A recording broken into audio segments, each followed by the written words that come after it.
1986 жылы 16 желтоқсанда Қазақстан Компартиясының пленумы Дінмұхамед Қонаевты қызметтен алып, оның орнына Геннадий Колбинді басшы етіп тағайындады. Халық бұл шешімнің сайлау емес, Мәскеудің бұйрығы екенін бірден түсінді.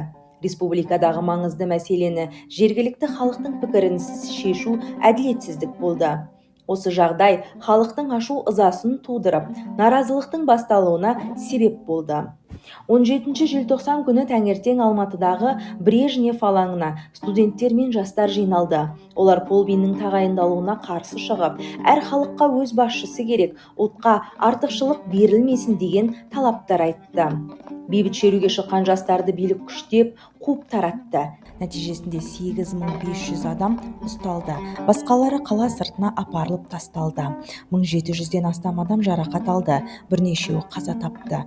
Сот 99 адамды әр түрлі мерзімге соттады. 2 адамға өлім жазасы кесілді. Алғашында тек Ербол Спатаев пен Советский қаза тапты деп айтылды. Кейін нақты деректер бойынша тағы да бірнеше адамның опат болғаны анықталды.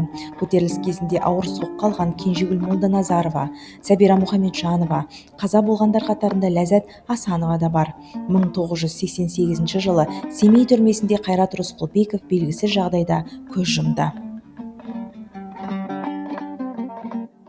1989 жылы желтоқсан оқиғасына қатысты шындықты ашу үшін арнайы комиссия құрылды. Оның төрағасы Мұхтар Шаханов болды. Комиссия оқиғаны әділ бағалап, жазықсыз сотталғандарды ақтауды талап етті.